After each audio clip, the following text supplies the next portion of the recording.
Bienvenue sur ma chaîne Titi Technique. Aujourd'hui, nous allons parler de comment calculer le volume d'un ballon tampon pour une PAC et comment le brancher hydrauliquement. Tout ça animé par Thierry le bricoleur. Et maintenant, vidéo. Salut mes petits clous, j'espère que vous allez bien. Aujourd'hui, je vais vous faire une petite vidéo spéciale. Ça va pas être une très grande vidéo. Un sujet que je n'aurais pas, je pense que je serais passé assez vite dessus. Parce que je vais certainement faire une vidéo pour vous montrer comment marche une pompe à chaleur. Dans la foulée, je vous aurais montré le sujet d'aujourd'hui. Mais je vois qu'il y a une très grande polémique à ce sujet. Messieurs les chauffagistes, s'il vous plaît, essayez de comprendre le froid. Monsieur les frigoristes, s'il vous plaît, essayez de comprendre le chaud. Ce n'est pas en vous engueulant, ce n'est pas en vous insultant sur les réseaux sociaux que vous résoudrez le problème. J'ai eu la chance, professionnellement, dans mon entreprise, de travailler avec des frigoristes. J'ai fait du froid, j'ai travaillé avec des frigoristes. Et on s'entendait très bien. Et je peux vous dire que nos installations marchaient nickel. Alors arrêtez les polémiques de se dire c'est la faute du chaud, c'est la faute du froid. Mettez tout dans le même panier, essayez d'être solidaires et vous verrez que vos installations marcheront beaucoup mieux. Bon, après ce petit coup de gueule, donc justement je vais en venir à cette polémique où personne n'est d'accord sur les ballons tampons pour les pompes à chaleur. Alors, c'est pas un grand sujet, parce que c'est un truc relativement facile à calculer et à démontrer, mais personne ne veut s'entendre sur le sujet. Alors je vais essayer de vous montrer un petit peu le ballon tampon, comment le calculer. Je vais rester comme je fais d'habitude, je vais vous montrer la petite formule, la formule pour le calculer. Après je vous donnerai une petite combine rapide vous permettant de calculer rapidement sans vous creuser la tête. Vous pouvez faire les schémas, vous montrer comment ça se pose et l'utilité. Donc aujourd'hui, on va parler de ballon tampon pompe à chaleur. Qu'est-ce qu'un ballon tampon? Un ballon tampon, c'est une cuve. Ce n'est plus ou moins qu'une cuve.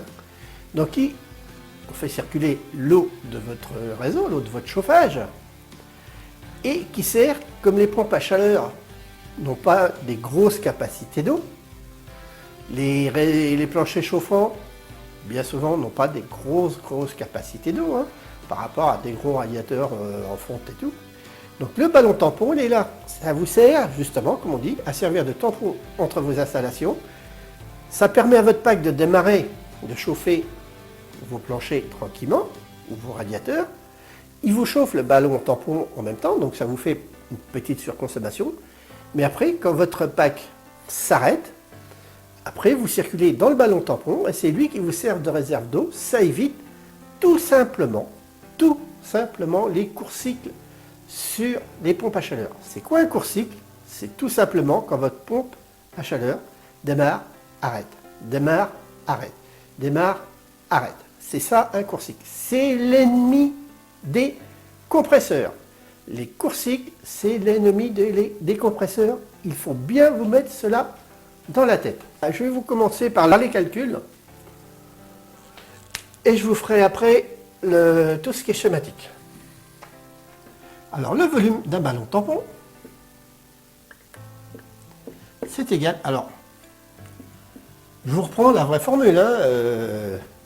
La formule du BABA du petit chauffagiste ou du petit frigoriste. Arrêtez de vous bastonner.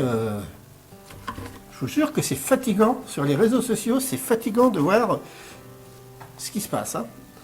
Alors, c'est la puissance de votre PAC multipliée par TF mini multiplié par 1000 sur P multiplié par CP multiplié par DR moins la contenance d'eau.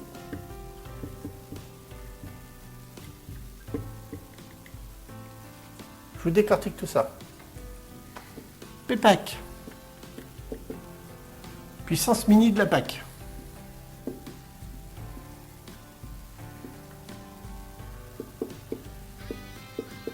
Si vous avez tout ou rien, un compresseur qui vous fait du tout ou rien, c'est le maximum. Si vous avez ce qu'on appelle une inverter, c'est des compresseurs qui varient. Vous calculez à 30% de la puissance. TF Mini, c'est temps de fonctionnement mini en secondes. Temps de marche en secondes.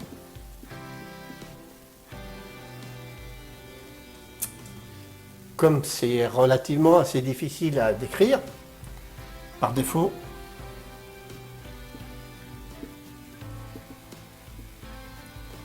pour faire le calcul, on prend 360 secondes. 360 secondes. 1000, mais c'est 1000. Alors la contenance d'eau, c'est elle. C'est la contenance en litres.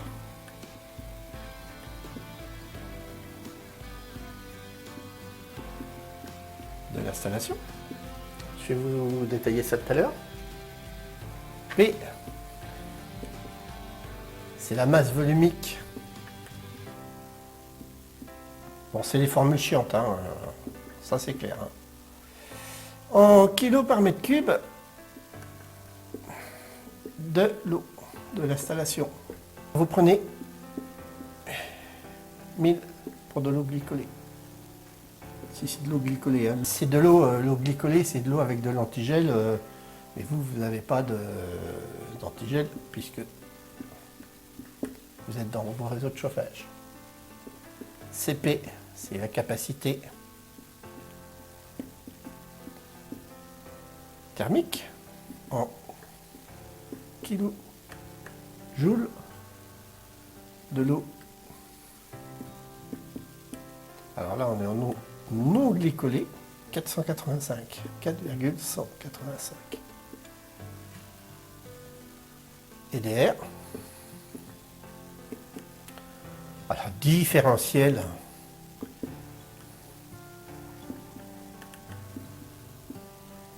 De régulation.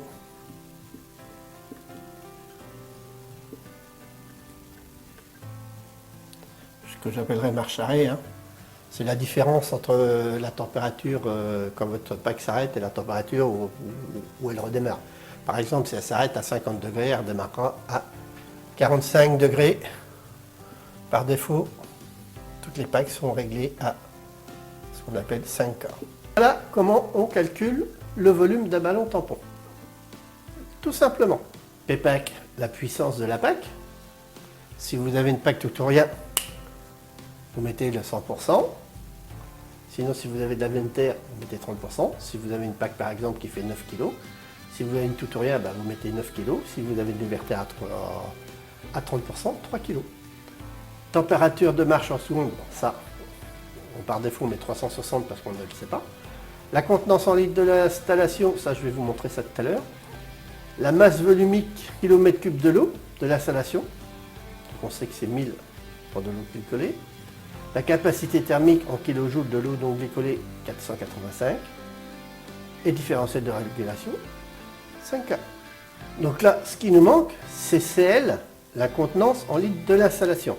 Alors, si vous êtes en radiateur, comptez, allez, on va dire 8 litres pour un petit et 10 litres pour un gros radiateur. Ah oui.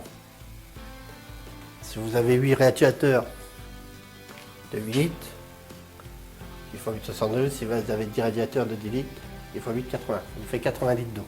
D'accord?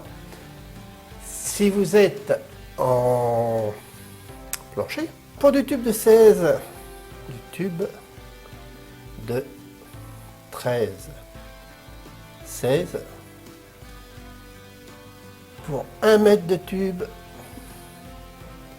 il vous va 0,13 litres d'eau. Ça vous fait 0, alors attendez, parce que je l'ai noté, 0,86 litres pour 1 mètre carré avec un pas de pause de 15. Sinon, ça vous fait 0,65 litres pour 1 mètre carré avec un pas de pause de 20. C'est normal, plus vous serez écarté, plus vos tuyaux seront écartés, moins vous aurez d'eau. Donc voilà, donc c'est relativement assez facile à trouver. Donc je ne vais pas m'amuser à rentrer à vous faire des démonstrations de calcul. Ça c'est la formule réelle. Hein. C'est le bœuf à bas du petit chauffagiste, c'est le bœuf à bas du petit frigoriste. Hein. C'est comme ça normalement qu'on devrait les calculer. Hein. Alors, je vais vous faire comme je vous fais d'habitude. Évidemment, je vous montre ce qui est réel. Oh, je vais vous montrer comment on calcule ça. Pour une pompe à chaleur, qui a un système inverter. Inverter, c'est quoi? C'est un moteur qui change de vitesse. Un moteur qui régule. Qui régule P, votre puissance, de 30 à 100%. C'est ça, d'inverter. Pour l'inverter, il faut savoir qu'il vous faut 14 litres, qu'il faut compter 14 litres d'eau par kilowatt. À peu près 200 litres pour une pack qui fasse 15 kg.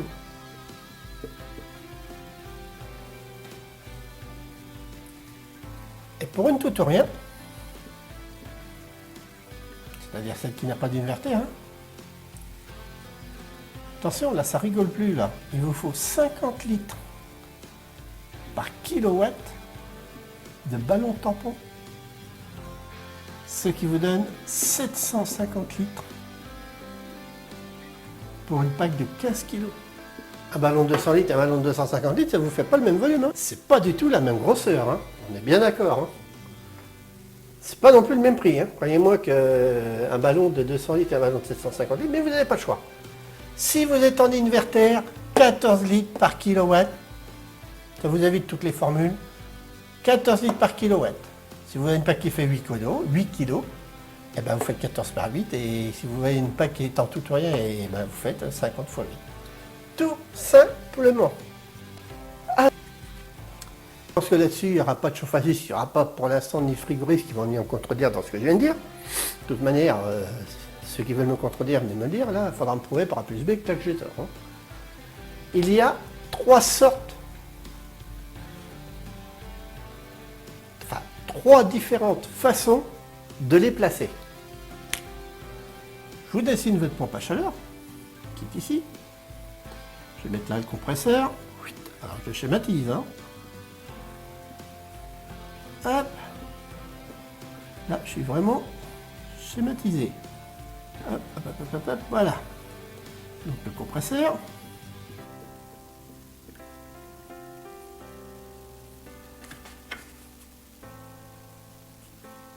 Le condenseur. Les vapos. Et là, le détendeur. Ce n'est que ça, hein, pompe à chaleur. Donc le condenseur, c'est un tuyau qui se promène comme ça à l'intérieur et un autre tuyau qui se promène comme ça à l'intérieur qui vous fait... Voilà. Vous pouvez venir me voir sur mon blog ou site internet sous le nom de Titi Technique. Sur ce site, on pourra chatter, on pourra faire de la vidéo, on pourra faire des échanges de documents et vous y trouverez évidemment aussi toute la gestion de mes vidéos YouTube. Si vous voulez venir me parler, vous pouvez aussi venir dans ma boîte Hotclock qui est dans la description. Je vous ai mis le petit lien en dessous. Sinon, vous pouvez me suivre sur mes réseaux sociaux.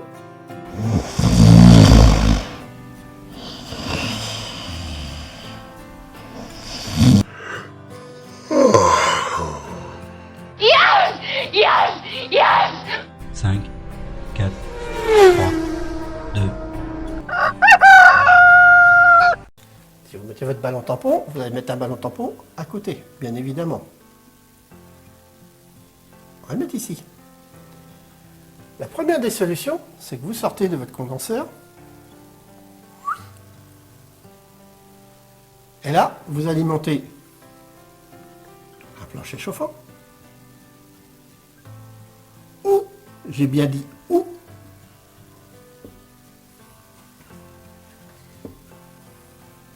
des radiateurs.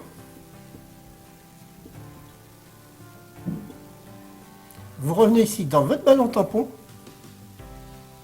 en haut,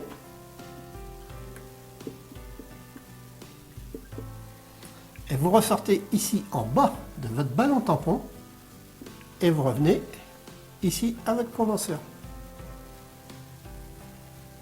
Là, vous avez une pompe qui vous pousse dans votre... Et ici, bien sûr, vous avez tout ce qui est filtration, tout le bordel. Et là, vous sortez bien dans le bas.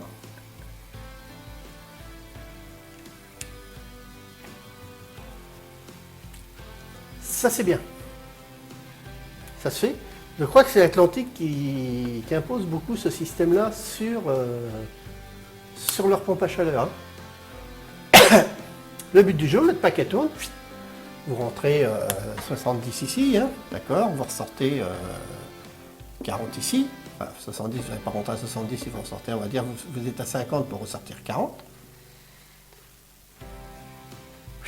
Hop, votre pompe, elle fait son circuit. Et ici, dans votre condenseur, vous passez dans votre plancher chauffant, ou, j'ai bien dit, ou dans des radiateurs, et vous revenez dans votre ballon.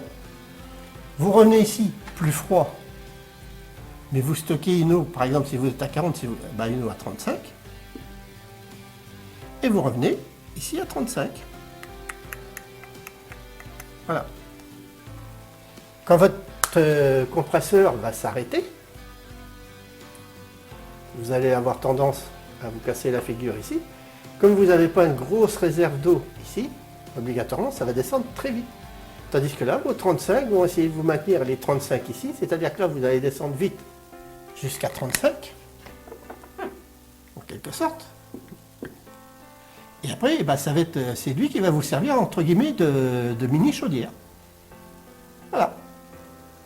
Votre pack redémarre à 35, puisque de toute manière, on a vu qu'on l'a compté avec un delta T de 5.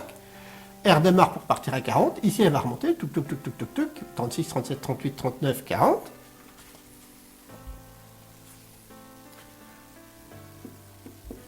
Et ici, vous aurez toujours votre 35. Ça, oui, ça marche. C'est ce qu'on appelle les volumes sur le retour. Le seul inconvénient, c'est que le rendement est moins bon si vous avez des résistances d'appoint. Je serais tenté de vous dire, si vous avez une PAC qui n'a pas de résistance d'appoint, c'est ce qu'il faut mettre. Ah, j'entends les frigoristes rigoler, là, dire ouais, là il nous soutient. Oui, là je vous soutiens, là-dessus, oui, ok. Mais attention, ce système, je vous dis, il a un inconvénient. Ça marche bien sans résistance. Si vous remettez des résistances, vous allez monter là, ici haut, plus haut. Ici, votre delta T, lui, va rester évidemment à la température que vous ramenez. Hein. Et ça va vous foutre le bordel ici dans le condenseur parce que vous allez faire des trop grosses différences entre le départ et le retour de votre condenseur, tout simplement. Donc, oui, volume sur le retour, mais sans résistance. Ça, c'est le premier ballon de stockage. Vous pouvez le mettre comme ça. Ça marche même très très bien. Je vais vous prendre le deuxième façon. Alors la deuxième façon, Ben, on fait l'inverse. On sort du départ de la PAC ici. Donc là, on est bien sur le départ. Hein. On vient ici, on met le ballon tampon sur le départ. Ici. Et après, on part dans nos planchers chauffants. Ou, je dis bien, et je le répète, ou des radiateurs. Et vous revenez directement à votre PAC. Donc là, c'est ce qu'on appelle radiateur retour. Directement. Alors, ça a un gros avantage. Donc votre pompe se situe par ici, hein, on est bien d'accord. Donc là, vous circulez ici dans votre condenseur, vous passez dans votre ballon tampon, qui lui, si vous êtes à 50 degrés, on va garder nos 40 qu'on avait, vous revenez ici à vos 35. Ici, vous passez bien à 40. Hein. Vous avez un ballon qui est stocké à 40. Et bien l'avantage, ce système-là, c'est ce qui est le mieux quand vous avez des résistances d'appoint. Je vous démontre ça tout de suite.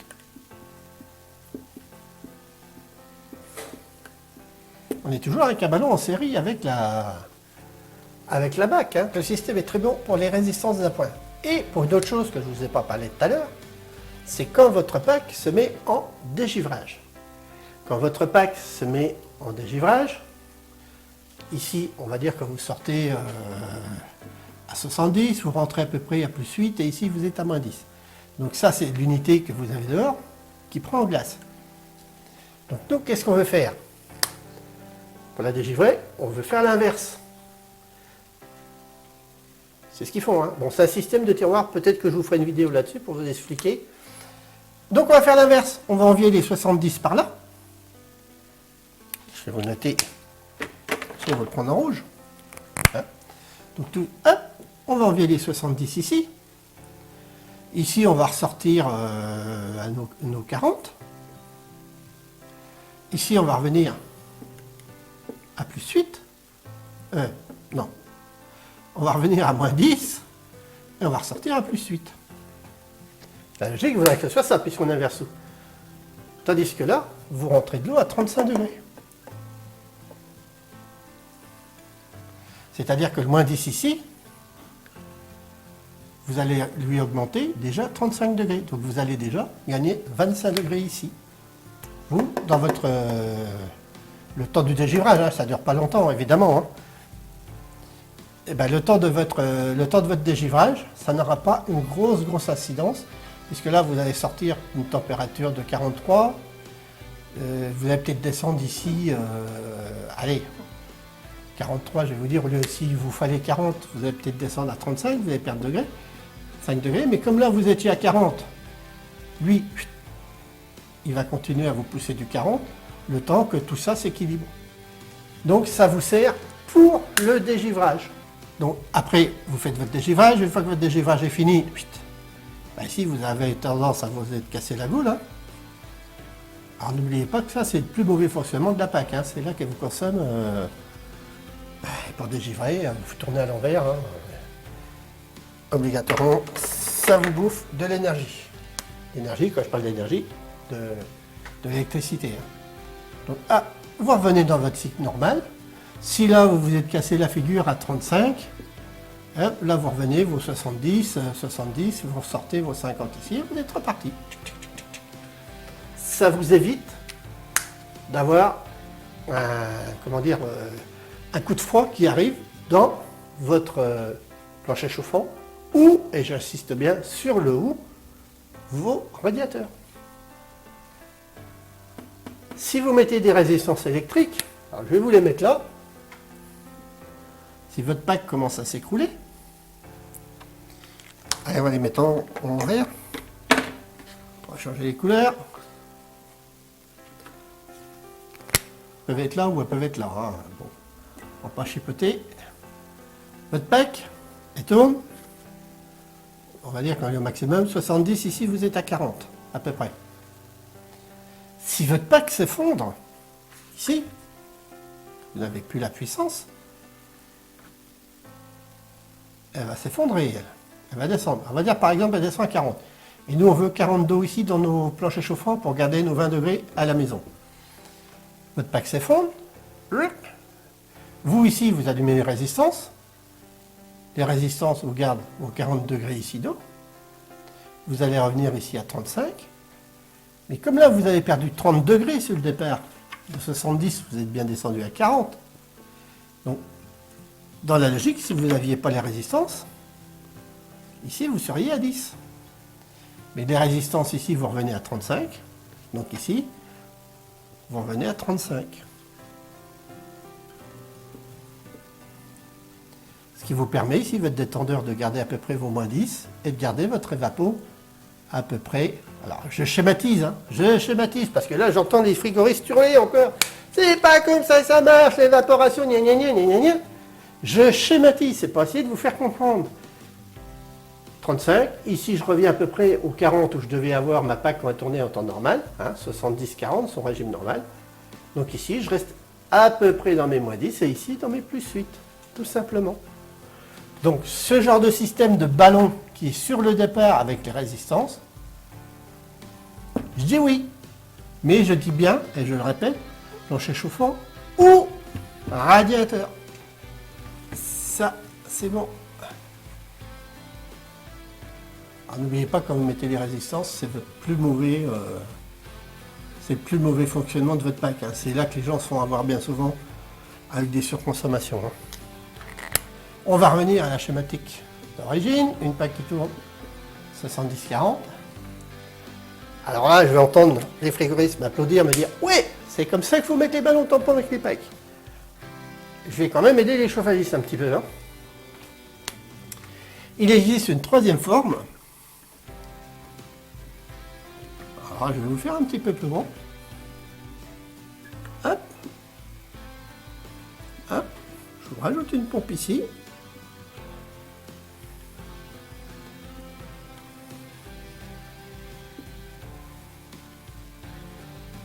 Ce qu'on appelle un ballon de mélange. Un ballon de mélange. Alors ça, c'est bon si vous avez des radiateurs. Je vais vous mettre allez, deux radiateurs. Hein, voilà. Et ça, c'est surtout bon si vous mettez du plancher chauffant.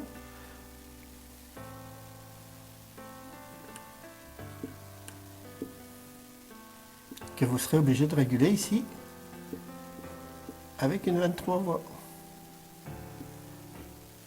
V3V, 23 voies. Ça marche aussi. Hein. Ça marche aussi. Alors les chauffagistes sont complètement obstinés parce que ils vous disent « Ouais, mais j'ai que des radiateurs ou j'ai que du plancher chauffant. » Il faut mettre un vase comme ceci. Oui. Regardez ici, vous êtes obligé de mettre une pompe. Ça marche, hein. Attention, ça marche. Hein.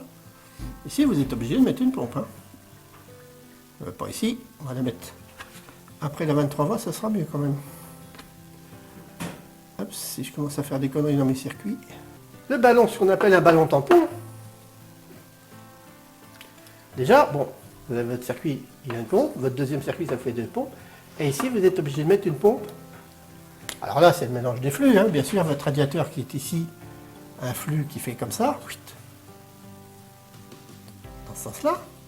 Votre plancher chauffant a un flux qui fait comme ça. Et votre pack a un flux qui fait comme ça. On est bien d'accord. Mélange des flux, tout le monde fait sa petite tambouille. Alors, ça marche. Ça marche même très bien. C'est un petit inconvénient, hein, que ça a tendance à vous ramener des retours ici plus bas que ceux de la PAC. Je m'explique. Si vous êtes ici à 40 degrés sur les radiateurs, si vous êtes à 40 degrés sur des radiateurs, vous êtes peut-être à 25 sur du plancher chauffant. On va faire la moyenne des deux, hein. On va dire que vous sortez 25, 30, ça fait 15, ça fait 7, on va dire que vous sortez ici, on va dire que vous rentrez ici à 32, vous allez rentrer plus bas que le retour de votre pack. Donc ça, c'est moins bon pour la PAC, hein, parce que ça a tendance à vous faire un petit peu plus les courts cycles. Et ça vous dégrade un peu les performances de votre pompe à chaleur. Mais de pas grand chose. Alors, messieurs les frigoristes, messieurs les chauffagistes, ce que je viens de vous montrer, les 3 marches. Vous pouvez faire les 3. Soyez intelligents, choisissez le mode, le premier que je vous ai montré. Vous n'avez pas de résistance à votre PAC. Le ballon tampon sur le retour de la PAC en rentrant le retour du réseau. Je vous refais la petite schématique. Votre PAC. Hop. Sur le chauffage ici, hein, sur votre plancher chauffant. Et vous revenez ici dans votre ballon tampon et vous revenez ici. Alimenté ici en haut et ici en bas. Ça marche si vous n'avez pas de résistance électrique. Ça,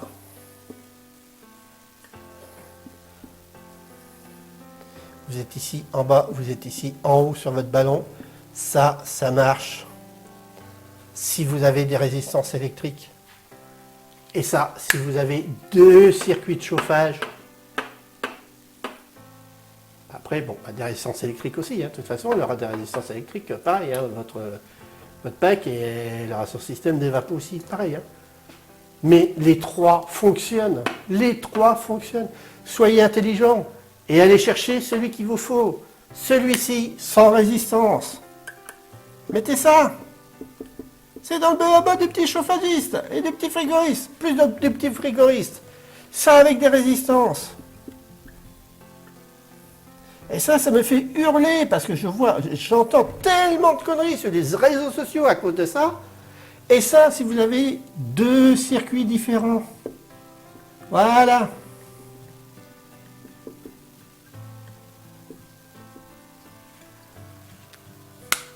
Choisissez celui qu'il vous faut. Mais les 3 marches. Je vous le dis, hein, moi personnellement, j'ai vu un mec qui avait une installation comme ça sur Facebook. Il posait la question, est-ce que ça marche? Bon, la différence, c'est que lui, il avait qu'un réseau. Bon, bah, ça a été monté, il avait qu'un circuit. Hein. Il était en radiateur, par contre. Bah, j'ai dit oui. Oh. Je me suis fait engueuler, insulter. Quand je vous dis insulter, hein. Par des frigoristes. Jamais ça, vous vous rendez compte, ça c'est des conneries, c'est des réflexions de chauffagistes, il faut les mettre les ballons tampons comme ça. Bon. Quand c'est comme ça, vous savez, je coupe court, hein. Moi je ne suis pas là pour me battre. Hein. Et puis, ceux qui insultent, venez me démontrer par A plus B où j'ai tort. Hein. Et puis il n'y a pas longtemps, j'ai une personne qui avait une PAC, une Atlantique, et qui mettait la photo, et qui était ce système-là, sans résistance. Avec son ballon tampon, sur le retour ici. Pareil, la question, est-ce que c'est bien monté? J'ai dit oui. Vous n'avez pas de résistance sur votre PAC? Non, elle était calculée sans résistance, je ne voulais pas. Donc c'est sans résistance. J'ai un chauffage d'air point chez moi, séparé de ses... Bon, il était radiateur aussi, hein, séparé de ses radiateurs, il devait avoir un poêle à bois ou quelque chose comme ça. Donc il avait pris ça. J'ai dit, oui, ça marche, c'est bien. Et là, pareil, rebolote, je me suis fait démonter, insulter. Quand je vous dis insulter, c'est insulter. Parce que c'est pas ça qu'il fallait mettre, parce qu'il fallait mettre des tampons, des ballons tampons avec 4 piquages, parce que pour les radiateurs, c'était absolument ça qu'il fallait. Alors non, non, non, non, non, non et non. Je le redis et je le redis, il y a 3 façons différentes de mettre le ballon de stockage. C'est à votre installateur, suivant votre installation, c'est à lui de décider.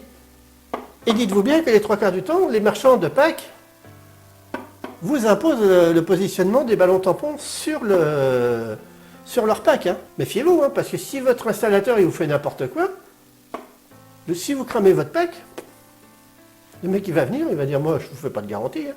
Moi je veux ça, hein. Vous m'avez fait ça, au revoir garantie. Hein. Donc voilà. Bon, je pense que j'ai fait le tour. Comme je vous l'ai dit au départ, j'étais pas trop parti pour faire cette vidéo. Mais je suis tellement saoulé tout de suite avec les ballons tampons sur les réseaux sociaux que j'ai décidé un petit peu de taper du poing sur la table et de dire Messieurs, arrêtez vos conneries. Arrêtez vos conneries. Allez regarder les installations. Les 3 systèmes marchent. Point barre. Il suffit juste de mettre le système adéquat à votre pack et à votre installation de chauffage. Alors, messieurs les frigoristes, arrêtez d'hausser les épaules en disant « Moi, je suis frigoriste, vous y connaissez rien en pack. » Messieurs les chauffagistes, arrêtez de dire « Moi, messieurs les frigoristes, vous y connaissez rien en chauffage. Moi, je connais tout en chauffage. » Mettez les idées en commun, mettez tout dans une boîte, secouez les 2 cerveaux et vous verrez, vous sortirez quelque chose. Voilà, ça, c'était mon petit coup de gueule. Donc, nous voilà arrivés au bout de cette petite vidéo. Je vous ai démontré comment calculer un ballon tampon. Je vous ai montré à quoi ça servait. Je vous ai montré aussi comment l'installer schématiquement, où il doit être, suivant la conception de votre pack. Ce sera la fin de la vidéo sur ce sujet. Si vous avez aimé mon sujet, n'hésitez pas, mettez-moi mon petit pouce bleu. Si vous êtes fan, n'hésitez pas à vous abonner. Si vous avez des questions, si vous avez des doutes, venez me voir, venez me parler. J'ai ma boîte Hotclock qui se trouve en dessous de mes vidéos. Vous faites plus, vous descendez dans la description. Ma boîte Hotclock est là. Vous venez par mail me poser des questions, ou si vous avez des renseignements, ou si vous avez des doutes, ou si vous voulez savoir si votre ballon tampon était bien positionné. N'hésitez pas à venir vers moi, je vous répondrai. De toute façon, je réponds à tout le monde. Donc nous voilà arrivés au bout de cette petite vidéo. Et en attendant, je vous dis à bientôt mes petits clous pour dans une prochaine vidéo. Salut! Alors c'est pas fini, car il reste encore 2 petites choses. Si vous avez aimé cette vidéo, alors mettez un petit pouce bleu. Et si vous êtes fan, n'hésitez pas à vous abonner. Ceci est vraiment la fin de la vidéo. J'espère qu'elle vous aura plu et qu'elle vous aura aidé. Et je vous dis à bientôt mes petits clous pour dans une prochaine vidéo.